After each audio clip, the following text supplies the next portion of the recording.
Ethan had never seen anything like her before. He had been assigned to Outpost Aurora 7, a quiet research station orbiting a calm blue planet on the far edge of explored space. It was meant to be a peaceful job. Simple scans, data exchanges. No real danger. The station had been built to help humans learn from the Lararia Graceful, telepathic alien race, known for their dream-sharing ability. On his third week at the station, Ethan was helping organize a joint research meeting with the Lyri. It was supposed to be routine, scientists talking about energy fields and ancient star charts. He was walking toward the meeting hall when he saw her.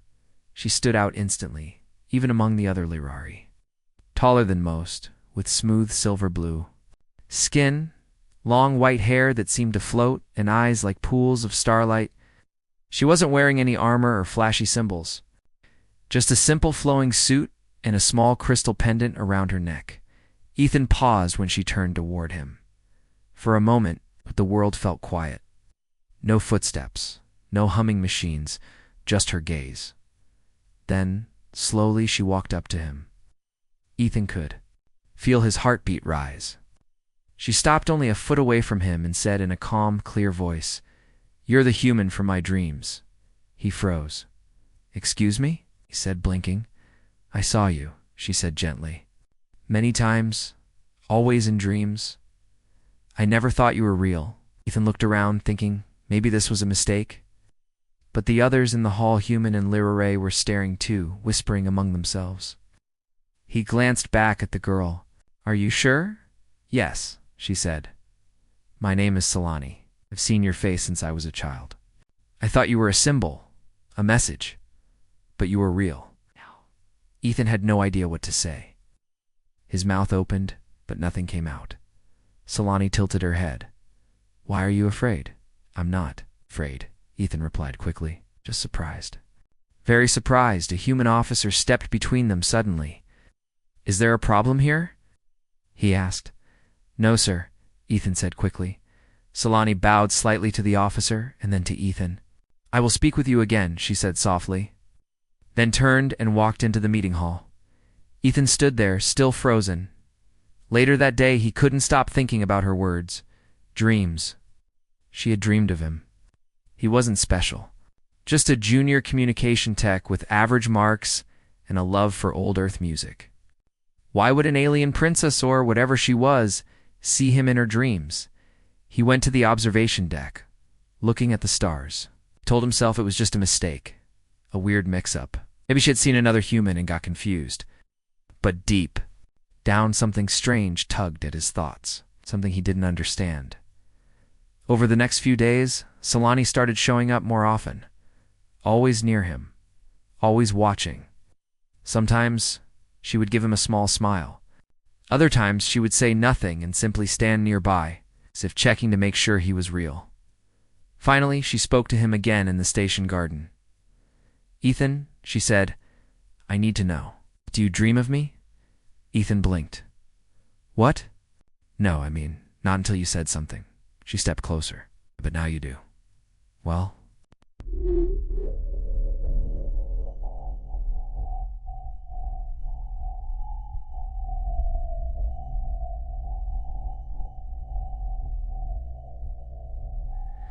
"Oh yeah, I had a dream last night. You were there.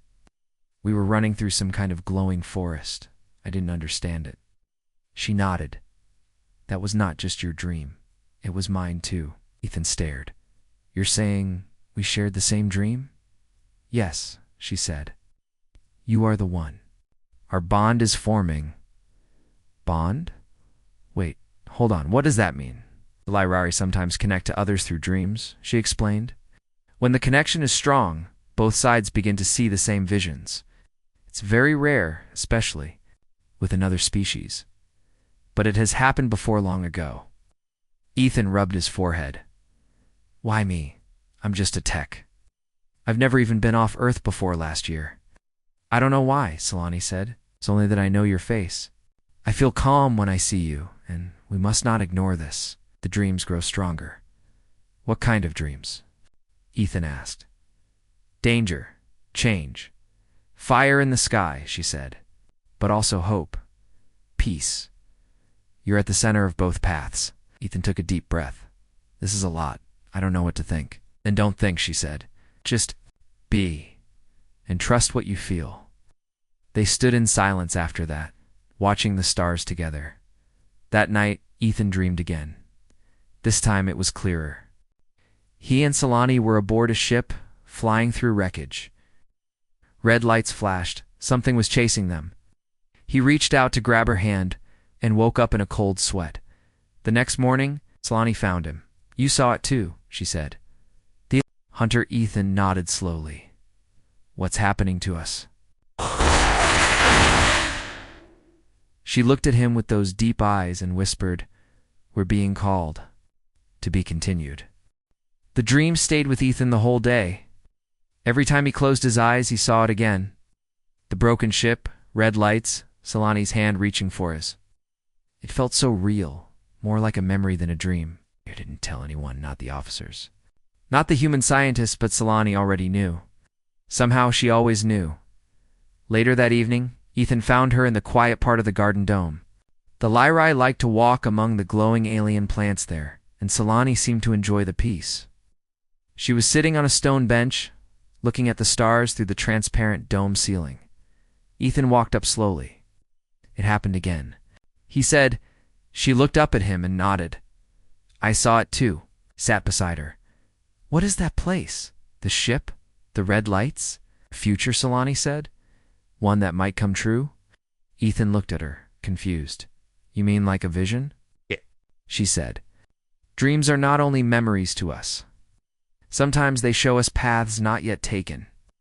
But the more we dream the same dream, the more real that path becomes. Ethan sighed and leaned back. I never believed in fate or visions. I just wanted a quiet job, nothing special. Scifi turned to him. You're special. Maybe not by title, not by rank. But by soul, I feel it. The bond chose you. He shook his head. But why now? Why me? She was quiet for a moment. Then she said, In our old stories, there were dream bonds between stars, between different worlds. When the galaxy was in danger, two minds would connect across time and space. The bond would help them guide their people. Ethan let her words sink in. It sounded like a myth, something from an old book. But the dreams, they weren't normal, and the way Scifi looked at him, like she had known him forever, it made him believe, even just a little. Suddenly, a loud voice called out over the station intercom. Attention, all personnel. Report to your designated zones. Lyri delegation is preparing for departure. Ethan stood up quickly. You're leaving? Scifi nodded. Our council wants us to return. They feel the connection. Is dangerous. Dangerous, Ethan repeated. Why? Because it is not in their control, she said. They fear what they do not understand. He looked at her, not knowing what to say. He didn't want her to leave. Not now. Not after all this. Will you come with me? She asked suddenly. Ethan blinked. What? To our ship. Just for a short time. There is something I must show you before we are pulled apart. He hesitated.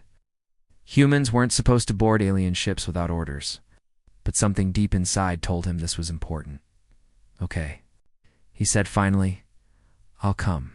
They moved quickly through the station, avoiding attention. Scifi guided him with calm steps, as if she already knew every path. They reached the docking bay, where the Lyri vessel waited. It was smooth and silver, shaped like a leaf. No weapons, no sharp edges, just quiet power.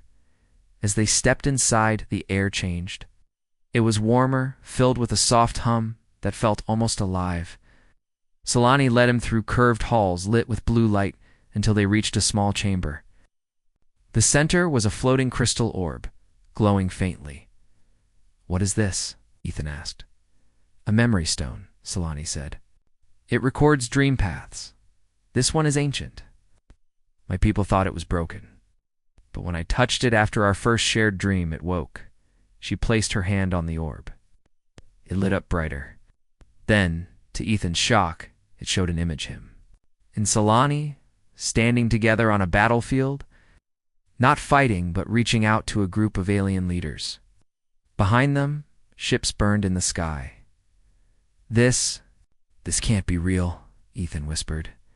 It's a future, Solani said. One of many. But it is becoming more clear with each dream. Are we supposed to stop a war? Ethan asked. Maybe, she replied. That'll work. Maybe we're just the signal, the beginning of something new. Just then, the ship shook slightly. Solani touched her ear crystal and frowned. My council knows you are here. They are not pleased. Ethan stepped back. I didn't mean to cause trouble. No, she said firmly. You are not trouble. You are truth. They cannot stop truth. A soft chime echoed through the chamber. The ship's mind had received a message. Human command wanted Ethan back. Security team had already been sent to meet him. You have to go, Solani said. For now, Ethan looked at her. What if they never let me see you again? She touched his hand. They will try. But the bond is stronger than walls, rules, or fear. He nodded slowly. Then, before turning to leave, he asked, What should I do? She smiled. Trust the dreams. They will lead you back to me. With that, Ethan stepped off the ship. The human security officers met him at the bay door. They asked questions, gave him warnings, told him to follow protocol. He nodded at all the right times but didn't say much. That night, he dreamed again. This time it was different, darker. He saw warships, yes, but also faces, angry, scared, divided. And at the center stood Solani, her hand raised toward him. But this time, she was crying. When he awoke, he knew something had changed. The dreams weren't just strange anymore. They were a warning, and he wasn't going to ignore them. To be continued. Ethan didn't sleep much the next few nights. Every time he closed his eyes, the dreams returned. Only now they were darker, more urgent. Ships burning, voices shouting, Solani reaching for him, but always just out of reach. He woke up each time feeling like he had lost something important. His work on the station became harder. He couldn't focus. Officers noticed and gave him warnings, but he didn't care. His mind was full of her Solani, the dreams, and that crystal orb showing. A future that felt too close now. No one on the station mentioned her name again. The Lyra ship had left quietly, and it was clear someone had given orders to keep things silent. Even his closest coworker, Liam, avoided asking questions. But Ethan wasn't ready to forget, not when every dream pulled him closer to something. He didn't understand yet. One evening, while sitting alone in the observation room, Ethan felt something strange. It wasn't a sound or a light, but a pressure in the air, soft and invisible. He turned quickly, thinking someone had entered. But the room was empty. Then he heard a whisper not in his ears, but in his mind, Ethan. It was her voice. He stood up fast. Solani. The whisper came again. They won't stop what's coming. They are afraid. But you must not be. He reached out, touching the cold glass of the window as if it would help him feel her. Where are you? He whispered. But the voice faded. The next day, Ethan requested access to the station's communications logs. Officially, he was running a system check. Unofficially, he was looking for any signal from the Lyra ship. After hours of digging, found something in an encrypted data packet marked non-priority. No one had opened it. The timestamp showed it had arrived just after Selene's ship left. He opened it. The message wasn't text. It was a vision, a short dream sequence. It showed a glowing cave deep underground, and a device shaped like the orb Solani had shown him. Her voice said, "Meet me where the stars sleep." It ended there. Ethan didn't know where the stars' sleep was, but he was sure it wasn't just a metaphor. He started searching through old Liberty records and station maps. Finally, deep in the restricted files, he found a reference to an old Lirari site on a nearby moon. The file called it a dream temple. The humans had never visited. It was marked unsafe. Ethan didn't care that night. He stole a small research shuttle and flew toward the moon. The surface was quiet, covered in soft dust. He found the temple hidden inside a large crater, half buried. It looked like it hadn't been touched in years. Inside, the air was still and cold. Glowing lines covered the walls like ancient writing. The deeper he went, the warmer it got. Finally, he reached a chamber with a single glowing orb in the center, like the one Scifi had shown him. She was waiting there.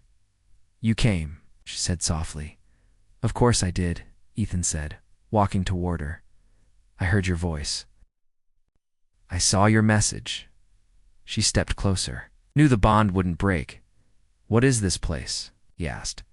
"A memory temple," she said. "This is where our ancestors stored dream paths. It's older than my people's oldest cities." Ethan looked around. "Why bring me here?" "Because we are out of time," she said. "My people's council wants to cut the connection. They think the bond between us is a danger." It's "Danger to what?" Ethan asked. "To control," she replied. "The dreams we share are showing truths they don't want to see." She walked to the orb and touched it. It glowed brighter, and visions filled the Room Earth cities, Lyra cities.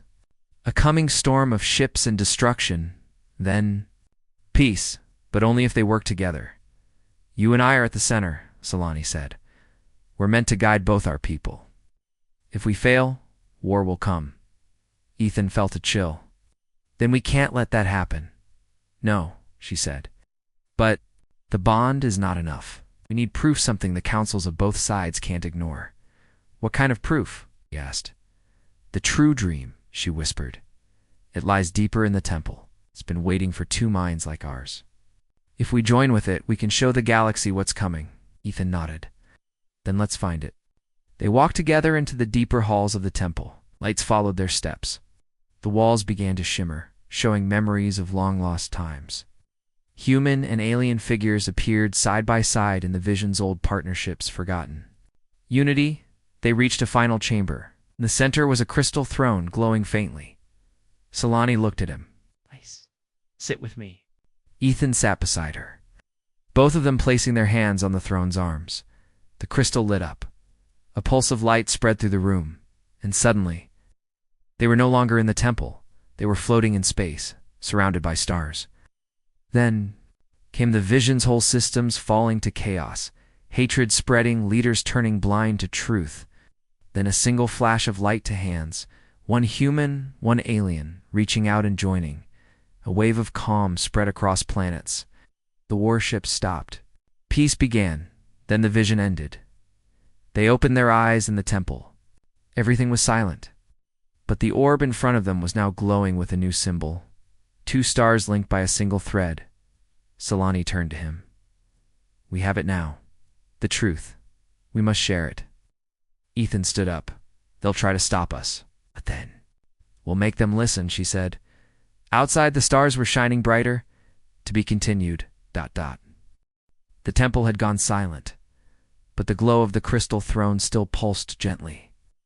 Ethan and Scifi stood together, both feeling changed.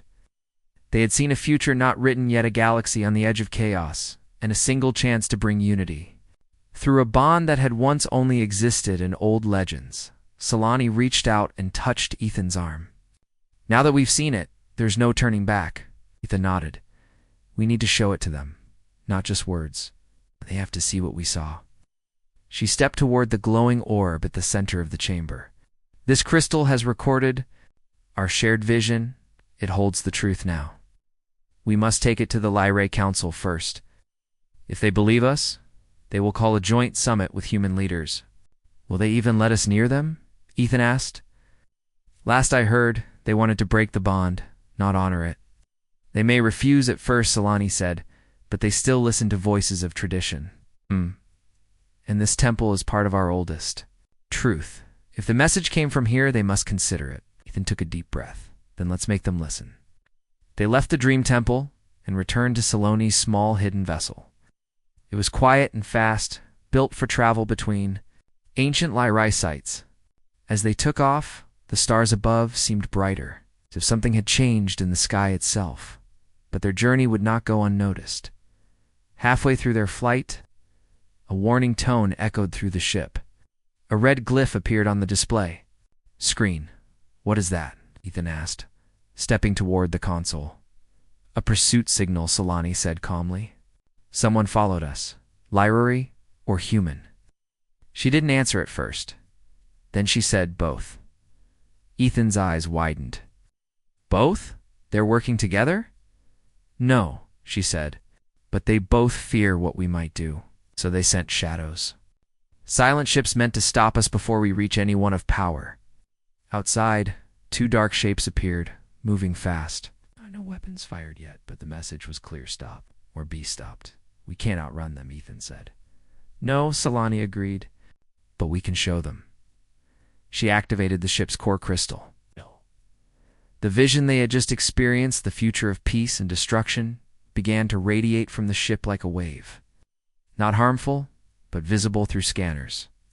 Rav watched as the chasing ships slowed. What's happening? We're seeing it, Solani said. Even without our words, the vision is reaching them. The ships didn't fire. Instead, they hovered in place, almost stunned. Slatter turned to Ethan. We'll go the rest of the way in peace. By the time they reached Lyrari space, word had already spread. Something strange had come from the dream. Temple Council elders were waiting, not with weapons, but with questions. When Solani stepped off her ship, holding the crystal orb, a hush fell across the hall. Ethan followed her closely. The council chamber was vast and circular, filled with flowing light and soft music. 12 elder Lyrari floated above their eyes. Closed, minds open. One spoke first. What truth do you bring, Dremcaller? Solani lifted the orb. A future, seen by two minds, joined beyond rules and fear. One human, one Lyrari. The orb glowed and the vision poured into the chamber. The destruction, the fire, and then the hands joining. The peace. The unity. Some elders gasped. Others stayed silent. After the vision ended, one elder floated closer, and the bond is stable. Solani nodded. Stronger than ever. Ethan stepped forward. We didn't ask for it, but we won't turn away from it now. The council whispered among themselves. Then the eldest elder spoke. This bond is rare, dangerous to some. But the Dream Temple has not given light in many lifetimes. We cannot ignore it, another elder said. But what will the humans say? They fear what they do not understand, Solani said. Then we make them understand. A pause. Then the council nodded. We will summon a joint council. 1 moons. Time, both races will gather at the border world, Callus 3. As they left the chamber, Ethan looked at Solani. That went better than I thought. She smiled. They are slow, but not blind. But the moment of peace didn't last. Back. On the human side of space, command officers were furious. Ethan had vanished, stolen a shuttle, and now appeared beside an alien girl, claiming dreams showed the future. He was ordered to return at once. A diplomatic ship was sent to meet them, as Ethan boarded the human vessel. Solani squeezed his hand. They will test you now, she said. Don't forget what we saw. He nodded. I won't. Inside the ship, human officers questioned him for hours. They didn't believe the dream, the vision, or the bond. But when they touched the orband, the vision reached them, some of their faces changed. One officer, Commander Raynor, watched in silence. You really believe this? Raynor asked Ethan. I don't just believe, Ethan replied. I saw it and I felt it. If we ignore it, we'll face that war. Raynor said nothing but didn't order his arrest. Instead, he sent a report to Earth Command. 3 days later, permission was granted, the summit was approved. Humans and Lyrari would meet at Callus 3, but not everyone wanted peace. Far beyond. In the shadows of another system, a different ship waited. One without a name. Aboard it, beings of another kind, ones who thrived in chaos, watched the signals from the Dream Temple. They have seen too much. One voice hissed. Then we end the dream, another replied. And so, a plan was made to silence the bond before it could reshape the galaxy. To be continued. Callus 3 was not a famous world. It had no cities, no armies, and no weapons. It was covered in blue grass, silver trees, and calm skies. It was chosen for that reason-neutral ground, quiet and far from war. Now it was the place where everything would begin.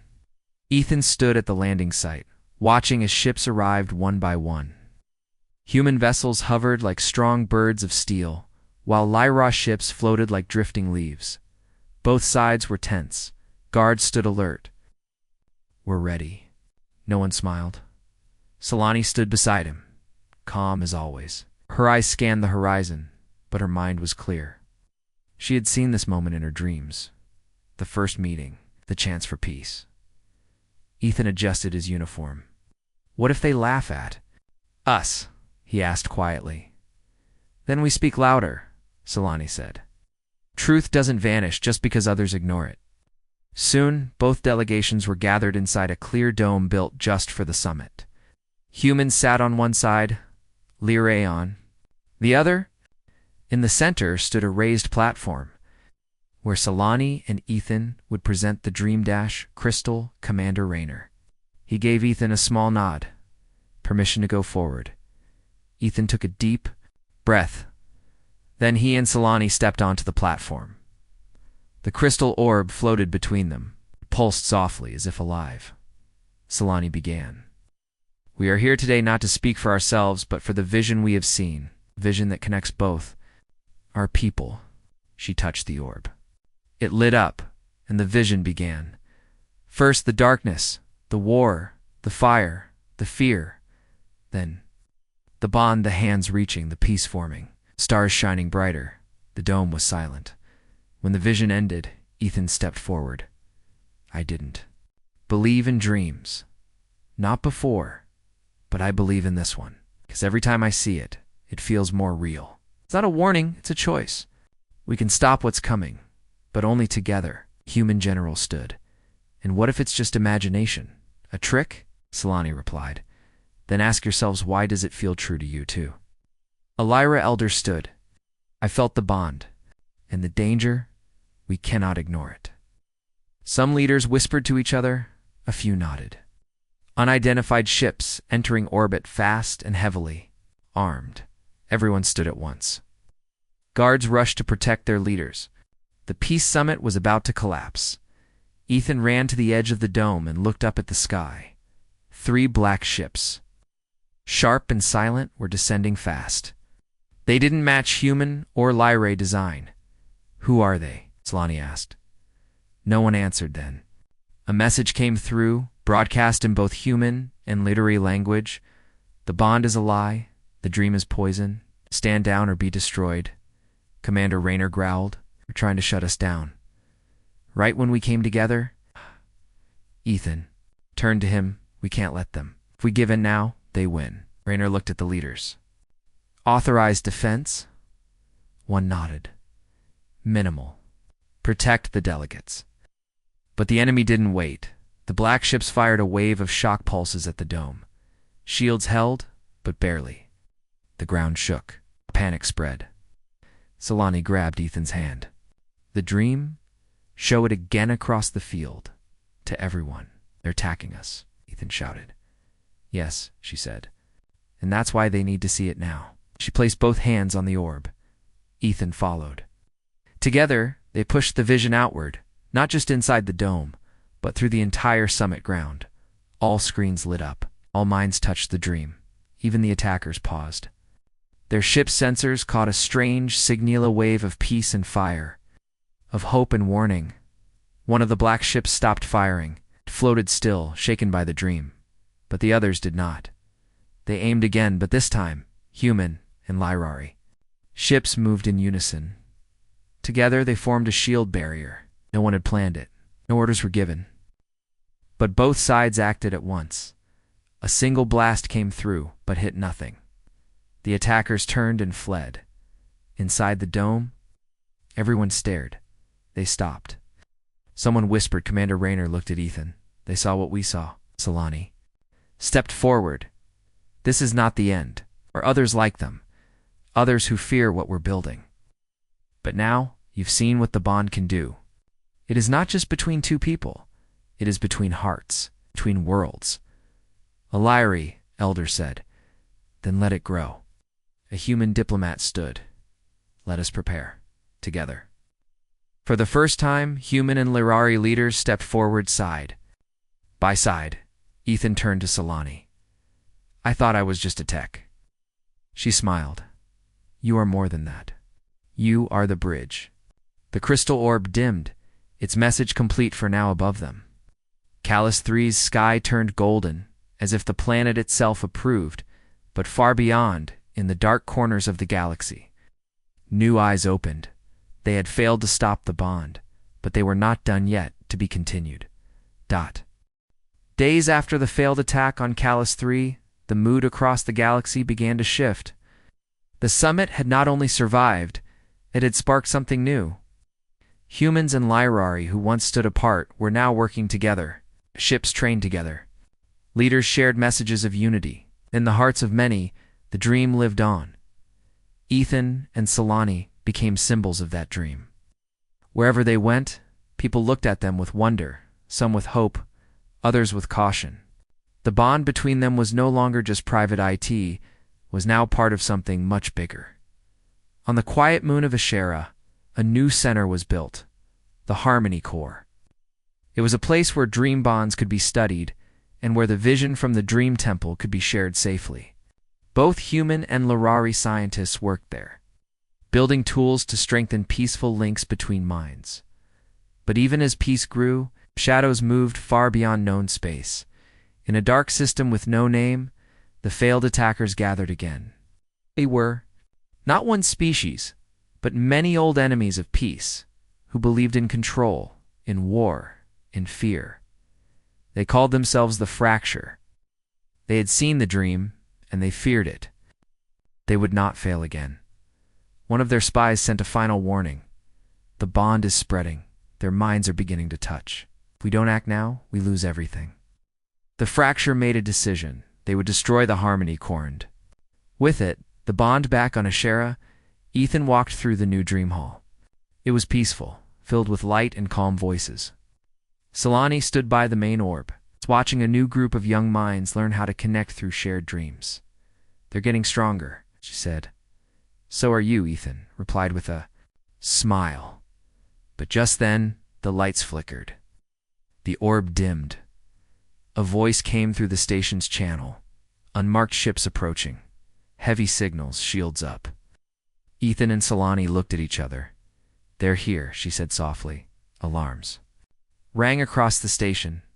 Guards took position. Defense systems activated. But the Fracture ships were fast and powerful. Ethan rushed to the command deck. We have to protect the Dream Hall. Too late, an officer shouted. They're targeting the core directly. Solani appeared beside him. Can stop them. Not with weapons, but with the dream. You want to send it again? Ethan asked. Stronger than ever, to every mind on this moon. Ethan nodded. Let's do it. He ran back to the Dream Hall as the first blasts hit the outer shields. Walls shook, but the orb still glowed faintly. They placed their hands on it together. The bond responded immediately. A pulse of light exploded from the orb. This time, it wasn't just a vision. It was emotion real and raw. Everyone on Ashera felt it. The fear, the hope, the truth. Minds began to link, hearts opening. Outside, the attacking ships paused. Their pilots strained to destroy suddenly. Froze. They too were caught in the dream. Some fired blindly, but most stopped. They saw what could be. They felt what unity meant. Even the hardest among them hesitated. One ship exploded, taken down by its own confused systems. Another simply fled. The rest powered down. Inside, the orb dimmed again. Spent / fell too. Her knees, tired, Ethan caught her. You okay? She nodded slowly. We reached them, even the ones who hated. Is it over? He asked. Not yet, a voice said behind them. Commander Rayner stepped into the hall. The Fracture won't give up so easily. But now we have something stronger than fear. News spread fast. The Harmony Core had survived. The attackers had been stopped not with guns, but with the dream itself. For the first time in galaxy history, a battle had been ended by shared vision alone. Councils met again. Decisions were made. The bond program was expanded. New dream centers were built. On neutral grounds, humans and Lyrati began training together not just for war, but for peace. And at the center of it all were Ethan and Solani. They were no longer just symbols. They were guides. They visited world after world, helping others learn the path of Levand. Connection. Sometimes they sat in silence. Sometimes they spoke to thousands. But in every place, people came to understand one thing. True change doesn't begin with power. It begins with a bond. One evening back on Callus 3, Ethan and Solani stood alone under the stars. He looked at her. "You really saw me in your dreams, even before we met?" She nodded. "Always your face, your voice. I didn't know what it meant back then, and now. Now I know," she whispered. "You were never just a dream. You were the start." Ethan smiled. "You were the answer I didn't know I needed." They stood quietly, hand in hand, above them. Two stars moved closer in the sky. The galaxy had changed, and it had all begun when one alien girl looked into a human's eyes and said the words that would change everything.